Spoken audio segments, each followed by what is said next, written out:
Hi everyone, Now, this live session is basically about Sanatan Dharma. and let me introduce Maria Wirth. Maria Wirth is German and came to India on a stopover on her way to Australia after finishing her psychology studies at Hamburg University. During her stopover, she met Sri Anandimoy Ma and Devraha Baba. With their blessing, she continued to live in India. She dived into India's spiritual traditions and later she started sharing her insights with German readers through articles and books. Her recent book, Thank You India, is well received among Indians. Now, this live session is basically about Sanatan Dharma. We all studied the Sanatan Dharma from various different sources. However, we have some queries and we have some certain confusion. And for that, and main question I always find is why the Sanatan Dharma is so important in the modern life. So we thought, and what is the relevance of that? So, in order to answer that query, I have invited the scholar and author, Miss Maria Wirth. And hi, Maria.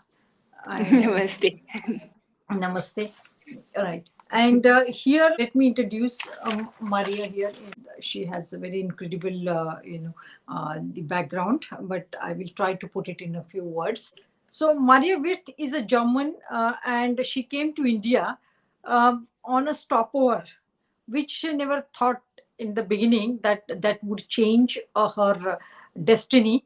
And she intended to travel to Australia, which she never went, and she stayed back and she met Anandimoy Ma and Devraha Baba, who blessed her. And with their blessing, she dived into Hinduism, that is Sanatan Dharma, and she developed a passion for that. I wouldn't say passion, but I would say it's much more than that. It's a divinity.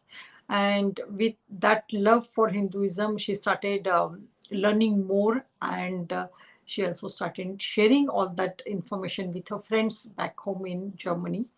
And she started writing articles in various different platforms. Now, recently, she has published a book on the yoga, that is "Thank You India," a German women's journey uh, to the wisdom of yoga. And the book is well received, and it is published by Garuda Publication. So, thank you very much, Maria ji. And let's start. First of all, I must say thank you for taking time from your busy schedule and being with us here. Start with the first question. What are the values of Sanatan Dharma? What you think we should put it across in the today's context? Um, I find sometimes that Hindus, don't actually quite know what great treasures they have. Mm-hmm, mm-hmm, When you come from outside, I think it's easier to see it. mm-hmm, And for me, the values of Sanatana Dharma means it makes a very refined human being. mm-hmm, It is an ideal way of life. mm-hmm. Often they say it's a way of life. It's an ideal way of life. Oh, And the values, mm-hmm, basically, you follow your conscience. mm-hmm, If it is not distorted, your conscience, you know that what is right. And Sanatana Dharma means basically Dharma, and Dharma means to do what is right in the given situation. that's The right. Upanishad says, Satyam Vada, Mm-hmm, Dharma Chara. So mm-hmm. speak the truth and do what is right. Now, Good. we have our conscience to Mm-hmm, do what is right. And if we are not sure, then mm-hmm, you have so many scriptures. mm-hmm. Understood. And it is also according to the station of your life, whether you are a student or a householder Mm-hmm, or an older person or a sannyasi. mm-hmm, Your dharma is different. mm-hmm, And one important thing is also not to harm anybody. mm-hmm, This would include also, in my view, mm-hmm, vegetarianism. that you don't kill animals for food. And Right. even if you don't kill, don't make others kill also. The Ahimsa. Manusmriti, they keep very much maligning Manusmriti, but I think Manusmriti is it has many, many good things. And it says that even not only the person who kills the animal, but even the one who sells it, who buys it, who cuts it, who serves it, and who eats it, they all are murderers. So this is one, I think if the world would listen to this, it would be already such a big improvement. And it was in ancient time, you were mentioning that Hindu Dharma is the most ancient religion. But Yes, ultimately, ancient and active religion. That is yeah, something, ancient but active. It means that there I are mean, many it is, other ancient yeah, religions where they're all vanished over a period of time, but the Hinduism is one which stayed back. I hope it prospers further. yes, I feel it is the fountainhead, the origin of everything else what came later. And the later things, they have kind of, it's like in a play when children whisper something to the other person, and in the end it gets distorted. And in a way, it happened to the different religions. Like Hindu Dharma is very much connected with Zoroaster, Parsis, and then already the Brahman became a little bit more anthropomorphic, more like a person, and then it becomes more in Judaism, and then even more in Christianity and Islam. So I feel here is the original, and you have so much knowledge. It is incredible, and it is so sad that most Indians don't even know about it. I mean, you have millions of texts still, and millions were burned. Imagine what was in these texts. We don't know, no? I understand. So I feel the values, it gives you a very roadmap how I should live my life. And one very important thing is also, what is the goal of my life? Why Yes, am I actually here? purpose of And life. for this, you have also the answer that you discover what you really are. Yes. You are not the person. You're not the mind. It's always changing, but you are this pure awareness, one with Brahman. So this made so much sense to me, and then I wanted to live accordingly, and so I wanted to stay on in India. I see. How was your experience in transitioning from the Western the culture to the Indian culture? How, I mean, someone who is not familiar with the Hinduism, and later on introducing yourself, how was your journey? From the culture, I mean, India has so much more life than the West. It is that was a very pleasant change for me. Even though it is maybe it's more comfortable in the West, but ultimately this doesn't matter. I mean, there's much more life in India, much more color. And in the beginning, um, I appreciated mainly the philosophy of Hindu Dharma, but slowly, I came to appreciate also, especially the temples, the mandirs, Yes. and the puja, and the devas. It was a slow process, and I feel what this knowledge which you have, it is actually a revelation.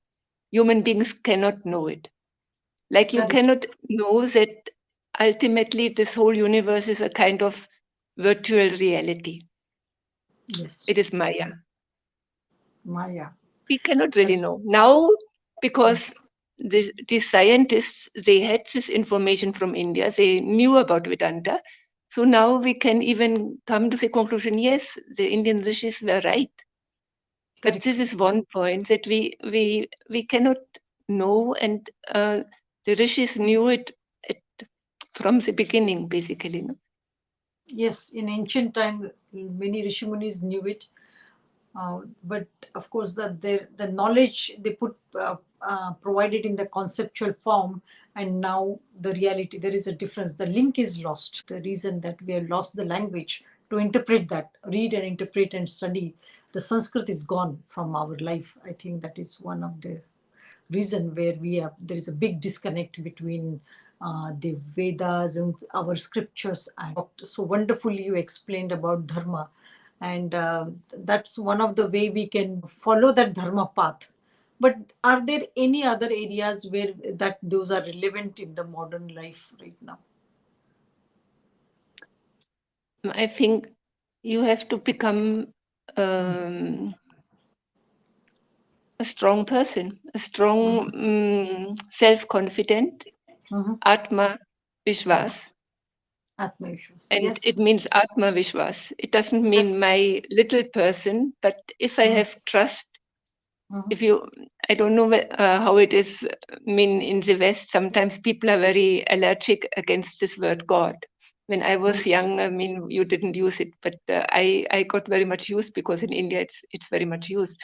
But I feel if you have trust in God, that is a very important thing. Correct. Because there must be some great power and intelligence behind this. Mean, when Darwin and when these by chance theories came up, I think at that time the people did not know yet how complex everything is, how complex even one cell is. That our own body is composed of trillions of microbes. I mean, it's incredible, no? When we talk about, you mentioned about this Darwin theory, and this is very popular in the West. So some of the articles come across, or some talk show where they mention that Darwin's theory is parallel to what Vishnu's avatars, 10 avatars, uh, you know, or like starting with the fish, Matsya avatar, what we call. Then later on becoming the creature that lives on the water and earth. That's like a tortoise, you see. Then Yeah, later it yeah, yeah. becomes like what we call varaha. Varaha means a pig. That's avatar. So that's another. And later it becomes half man and half animal. That's Narsimha. And then become a person who is a Parshuram. Who had a courage and had a lot of knowledge and the skill, but still he lived mostly like a little bit uncivilized, or I would say in a crude way of the life. So then came the ideal person, that's Ram, that's another avatar. And after the Ram and that Satya Yuga went, then we see the Krishna coming. Again, everyone has played their own role, but most of the common part among all these roles were restoring the dharma and restoring the justice. So do you really believe in that, or what is your take on this? I think these the avatars. I don't think it is. You can really equate them with Darwin's theory. Darwin, because in Hindu Dharma, all the Puranas they start with the creation of the world, and we have a day of Brahman. Only one day of Brahman lasts for 4.32 billion of years. It has 1,000 Mahayugas. Yes. And now, if we just take our small one of those 1,000 Mahayugas, it is already 4.32 million years. So, in the Srimad Bhagavatam, for example, it explains that in the beginning, in the Satya Yuga, we have plenty of time, no? Millions of years. So then in the beginning, in Satya Yuga, people were far more accomplished. Correct. Now, this goes absolutely against what modern historians say. Very true. And I wished Hindus had the courage to bring it into the debate. Because Satya Yuga, it is the longest lasting. I think it is about 1.7 million years or so. I'm not sure. and in that time, the devas, they have much longer lifespans also, and the rishis. And in the beginning, they keep saying, no, when the day of Brahma starts again, 1,000 Mahayugas ago, the earth has to be brought up, and the creation starts again, and it takes a long time. So that's where the avatars come in. I see. In The my evolution view, takes time, right? it takes time in the beginning that earth is covered with water, it says, no? And the earth has to come, and then it's a process. And the rishis, when Brahma starts his creation again, it's all delineated. I mean, it's so fascinating. I'm reading now the Srimad Bhagavatam since months, and I have reached only around page 400, and it is 1,700 pages, the English translation. It is. You have so much knowledge, I tell you. Which one you're following? Bhagavad Gita? Srimad Bhagavatam, I have the Gorakhpur edition as the English translation of Gorakhpur. Gita Press. Gita Press, Yes. yeah. And so I know it is in the West also. And the West is very much analyzing these things. And I think the whole thing, which is the models which come now out about cosmology and whatever, Big Bang, and so it's all modeled on this, because we don't know really. I totally agree. But nobody will mention it. We will not mention India. It is very strange. Yeah. But why is You that can so? mention. Why you think that is a like for Because example, I if think you India is the last living civilization with this knowledge.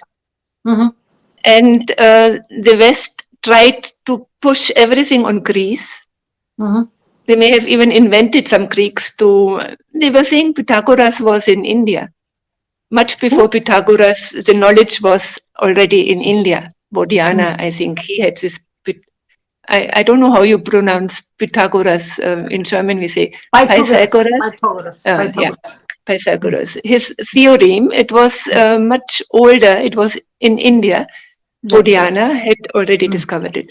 So there's so much knowledge here. And I feel Hindus are sometimes so they want to not how to say maybe not wanting to be controversial also when the normal history, when the history says, oh, we were so primitive some 20,000 years ago and we came from Africa and all this, they don't want to bring in their view. Many even may not know it, because there is unfortunately this big divide in India between the Sanskrit Pandits and those who understand Sanskrit and the so-called Western universities. Oh. And there is not much of a communication in my view. Because for very long, those who are in the English universities, they used to look down on what the Pandits had. Because the British made them look down. Understood. And this is very, very unfortunate. Because here is the knowledge.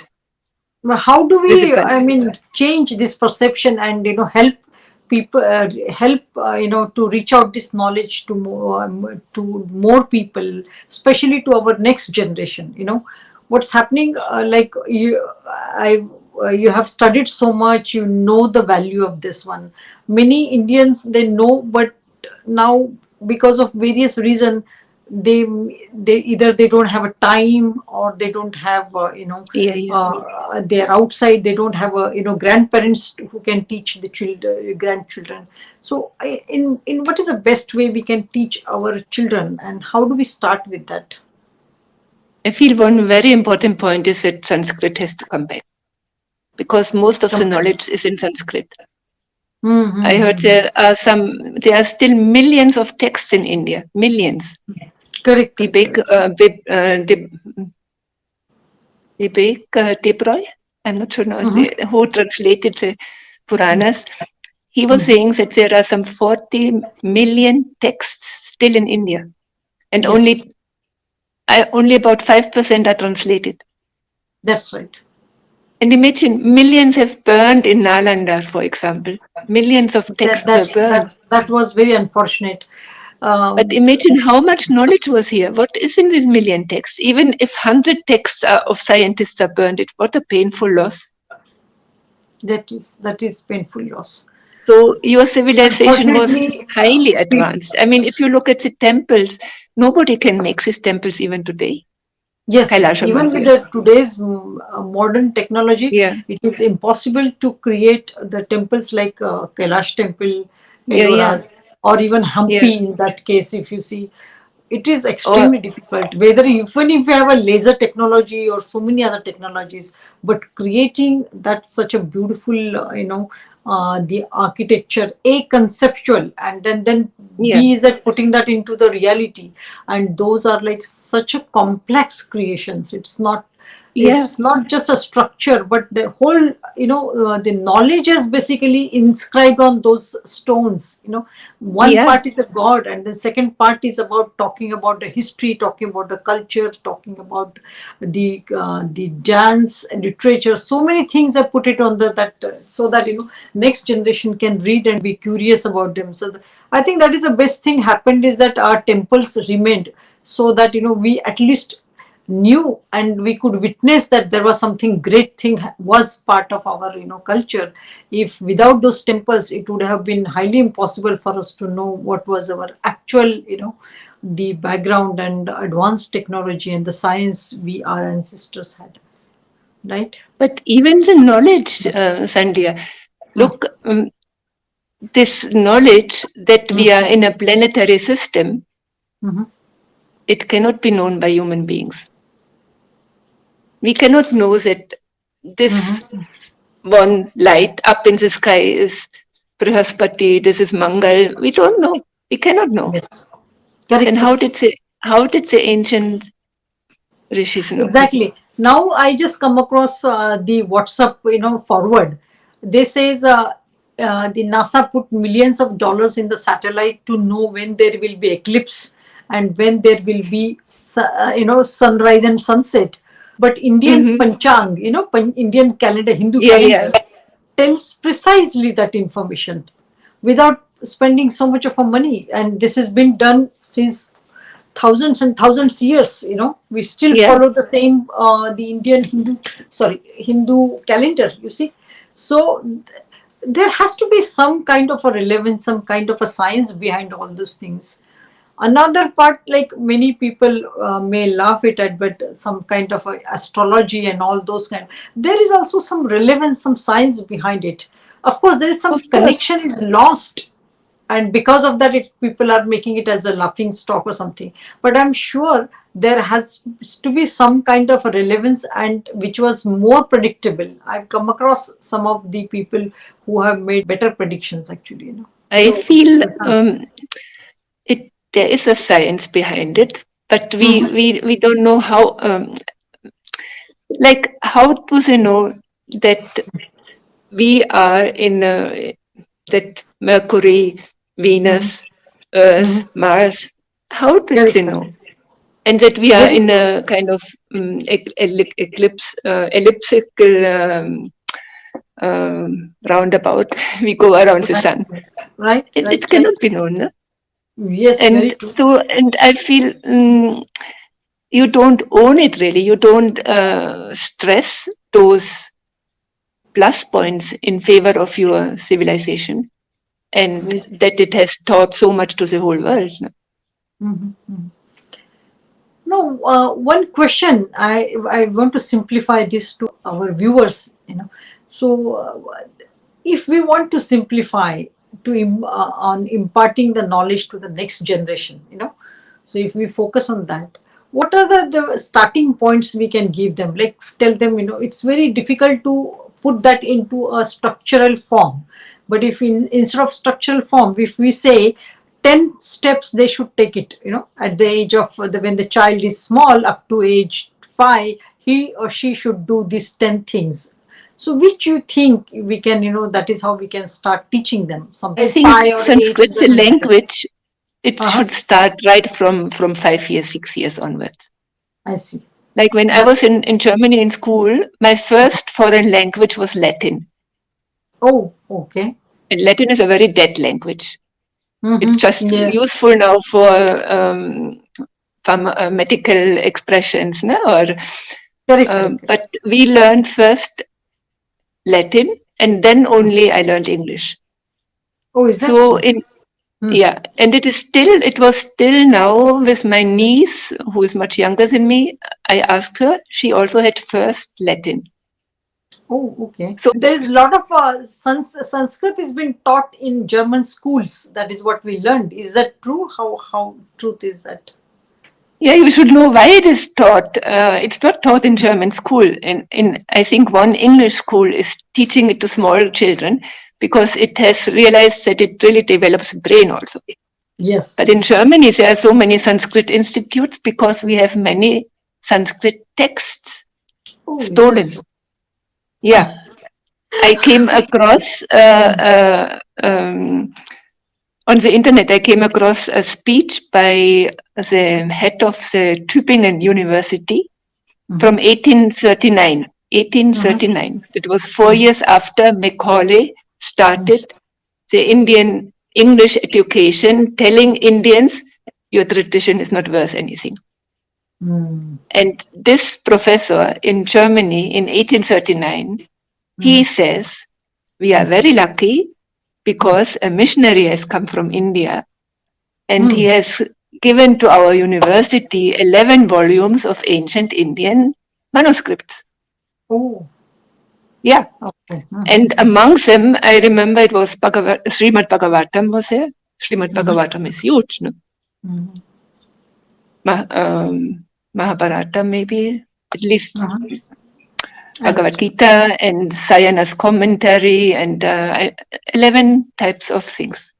So, and then he said a very interesting thing. He said, it is an ornament for our university, but it is very small in comparison with what the India House has in London. Means Oh, what so the so much East India information. Company has taken out. Now, I don't think that India, that says any institution, I don't know, which knows even what manuscripts are abroad and whether they are copies or whether they are even originals. I'm so fascinated by a talk by one Kupuswamy Sanskrit Center in Chennai. It is on the internet, a podcast, where he says that one lady, Dr. Padma Subramaniam, a famous dancer from India, she went for a dance performance in St. Petersburg, Leningrad earlier, in Russia. And there in the museum, the director showed her the Indian manuscripts. Oh, And he said there are about 1,000 manuscripts which Russia had captured from Germany oh, okay. during the war. Yes, right, right. And on the basis of one of those manuscripts, Russia has developed its first intercontinental ballistic missile. Russia was Interesting. very interested in Indian knowledge. I have seen a picture in a friend's house of some Russians coming in the 1950s already learning yoga.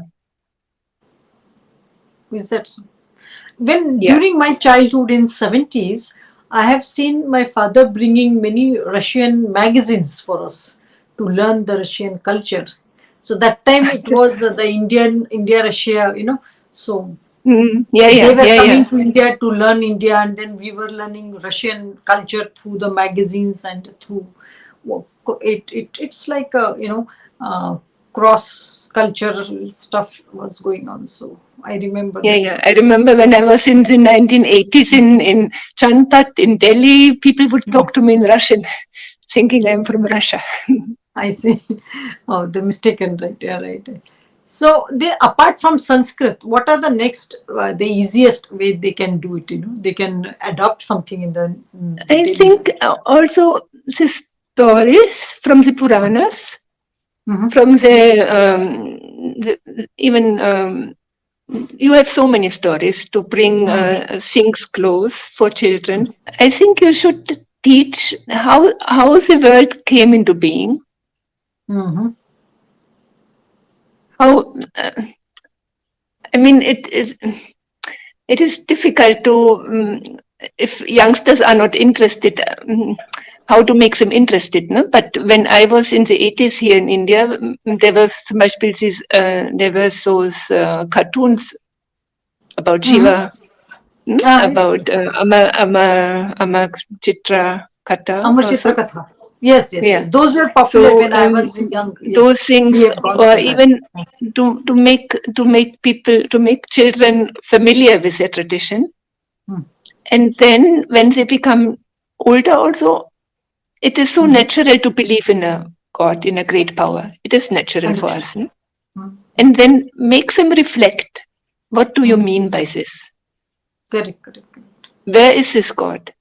Mm-hmm. If it is so important for our life, if there is really this great power, and Indian rishis say it is inside us, Mm-hmm. then should we not discover it? Yes. It is actually the most important thing. No?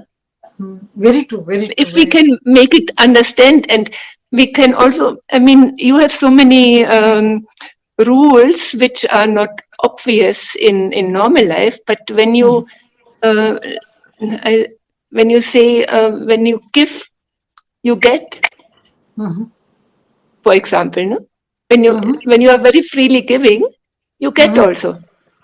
Correct, correct. So Understood. to make people and to make youngsters also understand that there is not only rights but duty, and you can even be, you can get some satisfaction from fulfilling your duty. Correct, correct, correct. Life is So not only yes, about enjoyment. yes, doing for something for others, sharing the knowledge, Yeah, helping people to live their life better is also a purpose of our life. Yes, understood. yeah. And Great, also great. knowing that happiness is ultimately within. Yes, That what I think that many whatever people outer are. happiness you get. Exactly, exactly. That is the concept has, the change over a period of time. People would earlier say that happiness is within us, within our state of mind, rather than we look for the happiness, validations, and a materialistic, acquirement, or many other things. So we have those attachments and all, and that's all the happiness comes in. So that's how the malls are thriving and shopping is going on. Fashion industry is surviving on that. I guess they will not be happy with us, but yeah, the looking inside and looking within, that we Also, should teach our children how to be happy, how to be happy and yeah. how to look inside and be happy. Yes, agree, agree. Any other thing you think will be helpful for them to teach?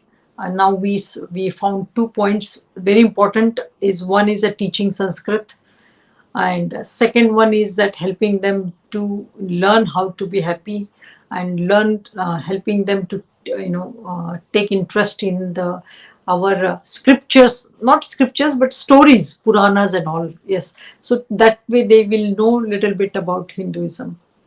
Anything Yeah, you and think? helping them also Yes, yes. Question. to Yes, question. Yeah. question. Yes, yes. And on this note, I would like to ask you, what are the three key points if you want to give out to the audience? Doesn't matter the small or big or elderly. So, what kind of the message you would like to give in order to help them in their personal life, and also if they are happy or they that helps them in the personal life, they can share, create the happy environment in the family and happy society. So it doesn't matter how. So if you can help us out at least some messages in three or four this points, so that would be I great. feel most helpful for me is that I have trust that Mhm. Bhagwan is here I think that's the and that faith I is can very ask for help. important. Correct, correct. And that it doesn't mean that my life is always going smoothly. Mm-hmm. Life is up and down somehow. It has to be accepted. There comes also karma comes in. What Mm-hmm. I get, what I deserve, basically. So when you have this attitude, you can accept it. That doesn't Correct. mean that you don't have to change it.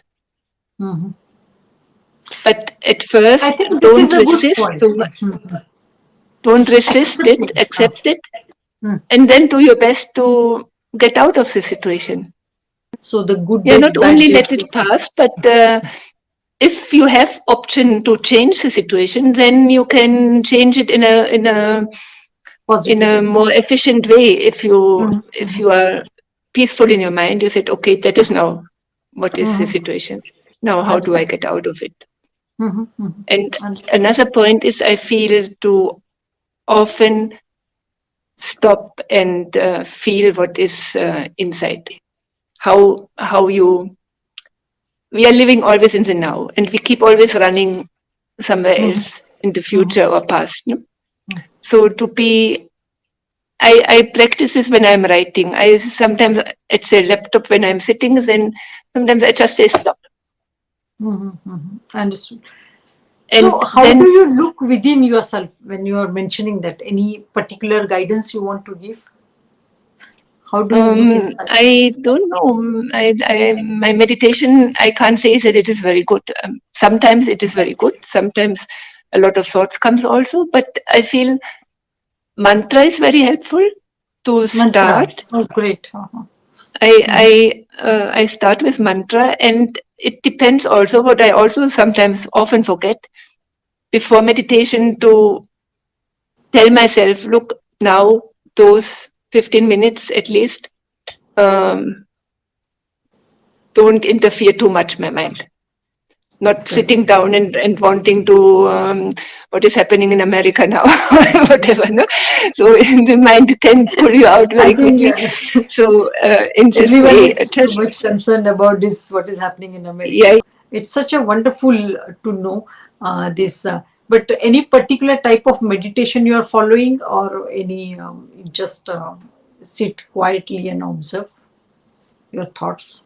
Uh, different ones. I mean, sometimes I do mantra. Mm-hmm. Like I repeat every day now since quite some time. I Uh-huh. have maybe since almost 1.5 years now. The Mrityunjaya mantra. Mm-hmm. Oh, Mrityunjay. The Ganapati Upanishad I repeat since 12 years or so, every Mm-hmm. day more. Okay. And then what I what I also feel is very helpful if when you wake up and you Mm-hmm. catch yourself in this state where you are not yet fully Awake. um, Uh-huh. not yet fully I, no? Mm-hmm. When you are I, when you are awake, but you are not yet Maria or Mm-hmm. Sandhya. Mm-hmm. So I Understood. feel this is sometimes I feel it is a very helpful state too, and the best ideas come during that afterwards. I see. Okay. Uh, Nowadays, Inspiration what is comes. happening? Everybody watch that WhatsApp, Facebook, and everything in the morning, and that Mm. best ideas are lost in Yeah, those yeah, yeah, you yeah, know yeah, yeah, external inputs. Yeah, I think that's a good way of starting the day with the mantra, and also with the positive thoughts in the morning, and finding what focusing on what to do in the day, or maybe what to do in the long term or something. So helping our brain to think and open up to different ideas, I think that's better than what we call taking the external inputs through various sources, whether it is a yeah, TV news, yeah, or yeah, social media, or whatsoever it is. So I think this is a good point. Thank you so much, yeah. Mariaji, and being with us. And it's like a pleasure having you, and honor to be to Thank talk to you. you. Thank you so much. Namaste.